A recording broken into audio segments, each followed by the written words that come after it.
G.I. Joe is there. G.I. Joe, American hero. G.I. Joe is there. It's G.I. Joe against Cobra the enemy, fighting to save the day. He never gives up, he's always there, fighting for freedom over land and air. G.I. Joe, American hero. G.I. Joe is there. G.I. Joe is the code name for America's daring, highly trained Special Mission Force. Its purpose, to defend human freedom against Cobra, a ruthless terrorist organization determined to rule the world. He never gives up, he'll stay till the fight's won. G.I. Joe will dare. G.I. Joe, American hero. G.I. Joe. Hello guys, so nandito tayo sa panibagong vlog ko. Meron tayong panibagong parcel. Ito ay i-introduce ko sa inyo si one of my first G.I. Joe na Cobra, arch enemy ng G.I. Joe. Isa sa mga member ng Dreadnoks, si Torch. Okay? So ito yung 1984 na first G.I. Joe ko, nakasama si Bazooka tsaka si Torch na bigay sa akin ni father ko nung Christmas nung bata pa ako. So isa sa mga favorite ko rin kasi nga ito yung first na mga G.I. Joe ko na dito ako nagsimula. So dumami mga G.I. Joe ko yun. Okay, so papakita ko sa inyo yung classified G.I. Joe na si Cobra Dreadnoks na si Torch. Okay, so samahan nyo ako, buksan natin itong parcel natin. So simula na tayo. So first meron na naman ulit tayong scissor. So yung scissor na to may konting kalawang. Yan, kalawang. Kasama yan. So isa sa mga pinaghirapan din yan bago nagkaroon ng kalawang yan, di ba? Pinaghirapan din yan. Okay, so wala na si Cutter kasi nakakaya si Cutter, sobrang dami talaga ng kanyang kalawang, so hindi na natin sasama. Okay, so buksan na natin to parcel. Ibaba natin para makita. Gamitan natin ng gunting. Okay, so kanina lang siya dumating sa online shop, so nakuha na naman. Okay, so mura ko lang nakuha siya. So yung mga kinukuha natin sa mga online shop, puro mga bagsak presyo, mga sale. So hindi tayo kumukuha ng mga talagang mahal. Hinihintay ko muna mag-sale. Okay, so yan, box nya. Tanggalin natin yung scotch tape. So kaya yung mga nagtatanong dyan, ang dami, nag-iisip na ang dami kong pera. Hindi po. Tayo yung nag-aantay lang ng mga sale, kaya mura tayo, nakaka-save tayo ng budget. Okay, so na yun. So nakabox siya, and then ito na ang yan, galing sa Artois. So sa Artois na to, yung seller, no, madami na rin ako nakuha dito sa Artois na to. Yan, dito rin ako na isa nakaka-tempo ng medyo budget meal siya. Okay, naka-bubble wrap siya. Puro nakailang kuha na rin ako dito sa Artois na to. Sa Angeles, Pampanga to eh. Okay, yan ha, may advertise pa ng Artois. Thank you po. Yan, mayroon pa siyang card. Kasama siyang card. Yan, save natin. Yan. Okay, tapos ang bubble wrap. So sa Shopee, sorry, nasabi ko tuloy yung online. So sa online shop lagi kailangan meron siya meron siyang bubble wrap in case of fragile o kaya mabigat, mababasag, kaya nilalagyan ng bubble wrap para protection. Okay, so ayan na, kita na natin ayan, wow, si Torch. So si Torch ay isang Dreadnoks. So mamaya may guest yan, lalabas natin yung mga guest natin sa vlog na to. Okay. So review muna natin yung kanyang box. Check natin yung box muna. Okay, so ayan, dito tayo para kita nyo. Ayan, malapit-lapit ng konti. So ayan, si Cobra Dreadnought Torch ang pangalan. Yung G.I. Joe Classified Series, and then yung kanyang Cobra logo, and then Hasbro. Okay, yan yung harap. Tapos, kita yung loob. Ito yung box na Wave 1 na binalik nila pero mas maliit na siya. Okay, mas maliit na yung box niya compared sa mga first ni-release, talagang malaki pa siya. Tapos naging graphics yung box niya. Tapos binalik nila uli yung ganitong forma pero mas slim na siya. Okay? Kumbaga sa PlayStation, merong yung tawag dito, yung basic, tapos yung slim, PS1 slim, gano'n, di ba? Mga gano'n. Okay? Tapos sa side, ito yung logo ni Torch, and then meron picture niya sa ulo, yung pinaka-face niya. Kita ba? Yan, natin yung ating spotlight kung makikita. Yan. Okay, dilim ba? Yun, and then yung sa back ng kanyang box, usad natin ng konti para kita nyo. Yan yung picture niya, may hawak niya torch, and then picture ng likod niya na mayroong tusok-tusok, and then yung kanya accessories, yung tawag dito, yung tangke ng kanyang torch. Okay, backpack niya, and then yun, at least ano siya, yung mga nakasulat ay English. Diba? English na siya. Mababasa na natin siya. Okay. And then sa side niya uli, yung kanyang picture. Okay. 123 na si Torch, no? Ang 123. And then sa box, barcode. Yung mga naghahanap dyan, yung barcode ni Torch. And then sa upper box niya, yung Cobra logo, and then number 123. So itong G.I. Joe na Cobra na sa Torch, medyo rare siya, rare siya na mahanap, tsaka mataas pa yung price, pero ako natiyempuhan ko na sale siya. Okay, okay, so yun. So punta tayo sa bibliography ni Torch. Sino ba si Torch? Say, as of Google, ginoogle natin. So, ang real name ni Torch ay siya daw si Tom Winken. Torch was born in Botany Bay, New South Wales, Australia. Bayan, nabubunol. So, taga-Australia pala si Torch. Okay? Torch was sent to live in Borstal Reform School at age 14, but he escaped and joined the Merchant Marine, where he went to sea and learned how to use the cutting torch. He later joined the Melbourne Maulers Motorcycle Club. Torch is illustrated, unintelligent, and enjoy violence and mayhem, especially when using his oxyacetylene torch to alter stolen cars and for safe cracking. He is also known as scavenge in swamps for enjoyment and to make money. So, talagang salot ng bayan pala sa itong si Torch, no? Tapos, yun pa ang naging ano niya, naging bisyo niya, no? Manunog ng mga kotse. Grabe to, ah. Yung mga sumali siya sa motorcycle club. Tapos sinisira niya yung mga, tuwan-tuwa siya, no? Manira ng mga kotse gamit ng kanyang torch. Okay? So madaling salita, salbahe. si Torch. Joke. Yon. Okay? So yan ang bibliography ni Torch. Siya si Tom Winken. Ang real name niya. Taga-Australia. Okay? So buksan na natin si Torch. Pakawala na natin.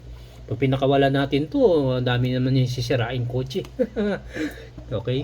So buksan na natin dito. Okay, scotch tape siya. Ingatan natin, no? Ingatan natin to. Maganda yung box eh. Itatago uli natin in case of gusto natin uling i-dispatch. Dispatch eh, no? Benta. Okay? So, hindi. Pero collection ko na to eh. Hindi ko na siya ibenta. Sana nga. Ayun. Okay. So, yun. Ganda. So actually yung mga G.I. Joe ngayon talaga, kaya nagustuhan ko talaga siya uling collection. Diba? Detailed na siya eh. Mas maganda doon sa mga release ng 1984. Diba? 1980s. Yung maliliit na 3.75. Ito, malalaki na siya. Tapos detailed pa siya. 6 inch ang size niya. Sakto lang. Diba? Tsaka kala mo talagang tao na ito along mga figure na to eh. Okay? So yung box niya, yung sa likod nung background niya may Cobra logo. So sarado na natin. Gawin natin background. Yan. Okay. Yan. Diba? So usod natin ng konti. Yan. Yan.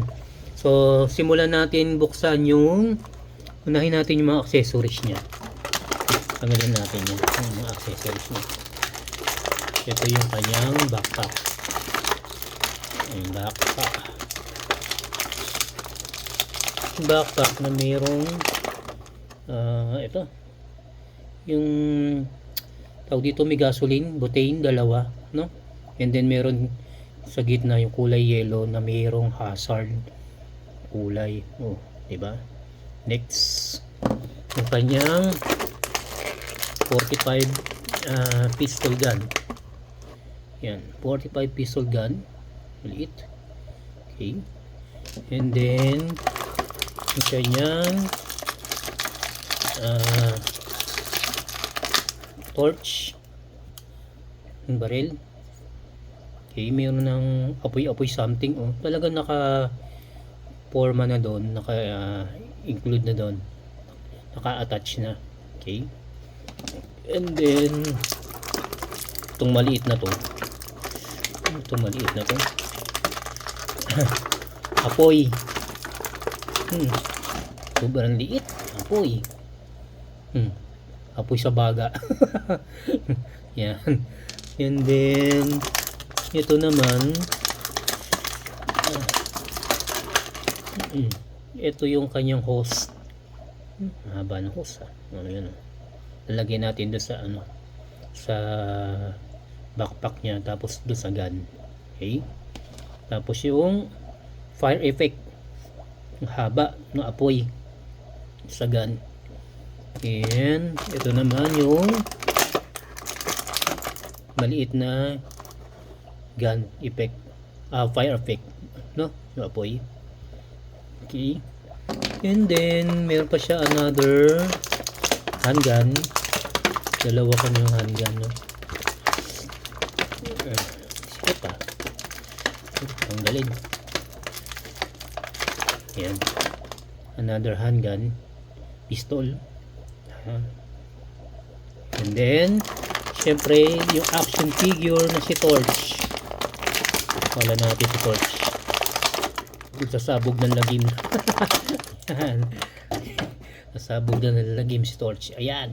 Sa mga first G.I. Joe Cobra ko na na action figure ng bata ako.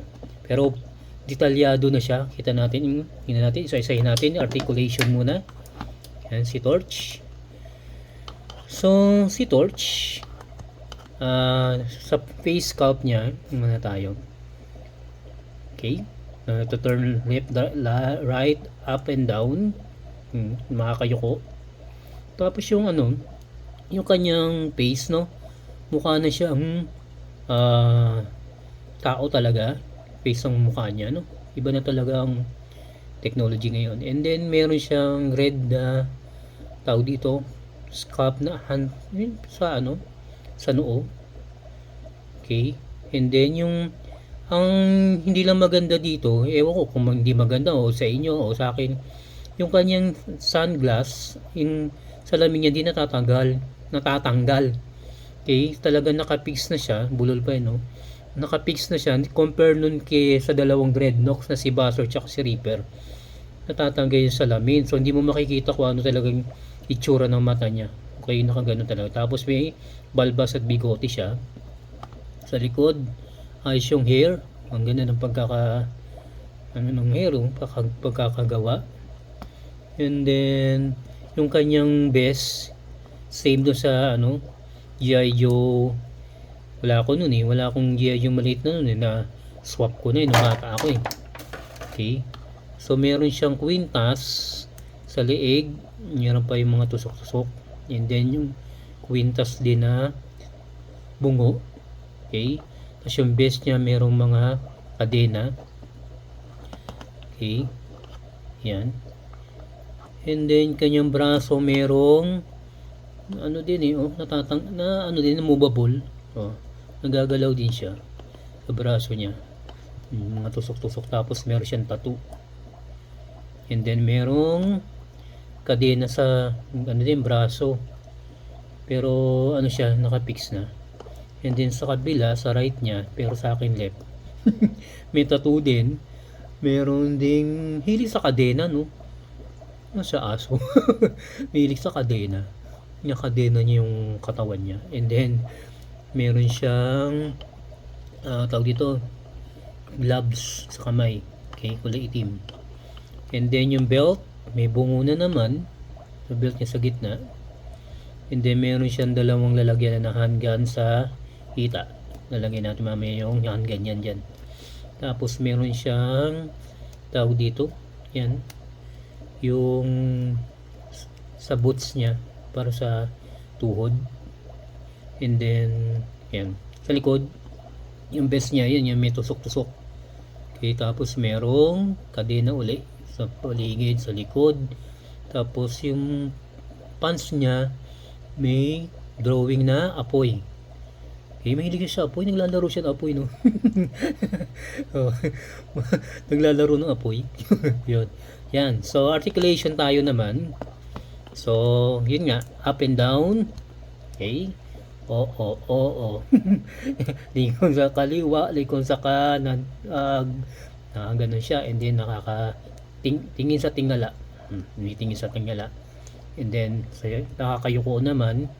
Okay. Okay yung kanyang head. Okay. And then yung braso may butterfly effect. Okay. Tapos naiikot yung kanyang mga braso.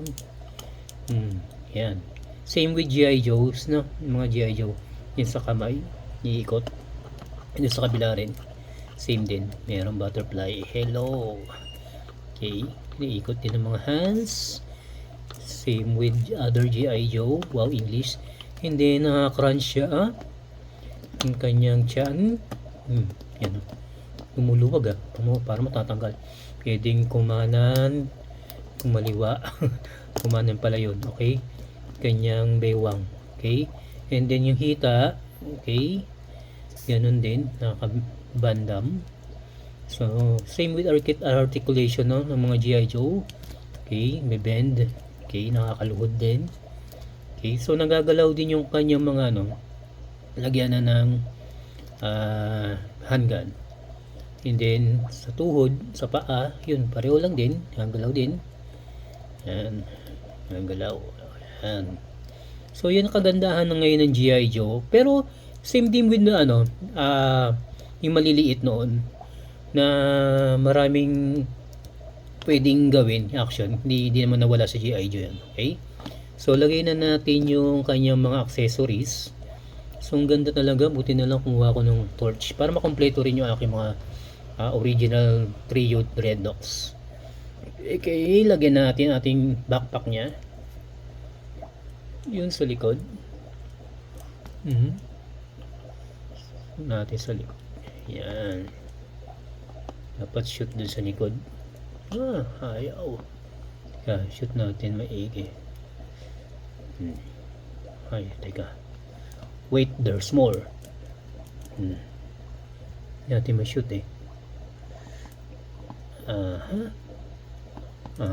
So may problema dito sa kanyang pagtusok. Hindi masyadong magaon.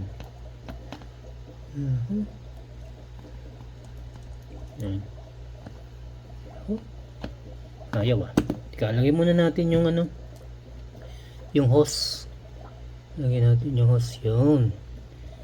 And then sa gun. Ito yung hose sa gun. Yan. Pero meron tayong natin yung butas. Dapat ma-shoot natin dun. Yun, shoot na. Tapos pahawak na natin kay torch sa baril. Yan. Yun, okay. So pag ganyan natin ang aabot ba. So baliktad, lagay mo natin yung sa dulo. Yan, sa kanya hawakan yung kabila para maabot natin. Ay, nalaglag na naman siya. Uy, ang hirap pala, no? Ano, ilagay, abutin dun sa kanyang braso. Ganyan. Yan. Huwag natin uli yung kanyang backpack. Tatanggal pala yung backpack na to. Medyo ano yan. Yung kamay niya. Naku, tatanggal. So medyo mahirap din pala. Oops, siya. Yung lagay. Pag ganyan. Torch! Ano ba torch? Yan. Ganyan. Ganyan. Ganyan. Paghawak. Dapat ano eh. Yan. Natin. Kukuha rin natin yan. Guys. Yan. Formahan na lang natin. Yan. And then yan. Ganyan. May apoy na talaga. Tapos gusto mong lagyan ng fire apoy effect pag ganyan. Shush. Ang hilig niya maglaro ng apoy. Manunog. Yan ang sinusunog niya. Mga kotse. Ito ay pala isa sa mga salot sa mga kotse. Yan. Yan. Torch. Okay. So, lagay natin yung mga handgun niya dun sa backpack niya, sa mga pocket. Yan, dyan talaga yan. Yan. Wow, ang forma. Shhh. O yan. Tingnan nyo guys. Yan. Diba? Forma ni Torch. So, labas na natin yung mga guest stars niya. Ayan na sila. Si Reaper. Ayan. And then si Buzzer. Yan. Kompleto na ng ating mga Dreadnoks. Trio Dreadnoks. Yan yung mga original na Dreadnoks natin. Sa cartoon. Okay. So kompleto na sila. 3 na sila. Sa wakas. Yan. Welcome to the club. So yan. Guys. Si Reaper, Torch, and si Buzzer. Hey. So, nung bata ako, ang meron lang ako talaga si Torch. Wala akong si Reaper noon, tsaka si Buzzer. Ang hirap makakuha niyan. Pero yung mga kalaro ko, meron yan. Gustong papalitan. So nga lang, syempre, pag kilala at rare yung G.I. Joe mo, ang kapalitan, 2. Ilan lang din man G.I. Joe ko, ayoko naman makipagpalitan ng ganun. Diba? Okay? So yan po. Maraming salamat po sa inyong pagsubaybay sa akin sa pag-unbox ni G.I. Joe Cobra Dreadnought Torch. Isa sa mga naiwang Dreadnoughts na kailangan makumpleto ko. Pero may balak man akong kunin pa yung ibang mga Dreadnoughts. Pero actually, ang mga kino-collection ko lang mga G.I. Joe talaga, yung aking mga favorite at yung mga meron. So yan po, ayan po yung aking mga G.I. Joe na Dreadnoughts, si Reaper, Torch at si Buzzer. So kompleto na po sila. Okay? So pwede na po silang magkalat ng lagim. Pwede na nilang sugurin ng mga G.I. Joes. So mga G.I. Joes natin. So kompleto na po silang 3 yung trio. Okay? So yun lang po. Maraming salamat po sa pagsubaybay. So don't forget to like, subscribe, and click the notification bell kung gusto nyo po sundan ang aking mga videos at makita nyo po yung mga aking mga collection ng mga G.I. Joes. So yung mga iba pa po kong mga videos dyan, panoorin nyo na lang po. So hindi lang po G.I. Joe ang ating binablog at nire-review tsaka ina-unbox. Meron din pong mga iba't ibang action figure dyan, lalo na po ang Superman natin, action figure. Dyan po tayo mahilig sa mga Superman. Okay, so yun naman po. So don't forget to subscribe.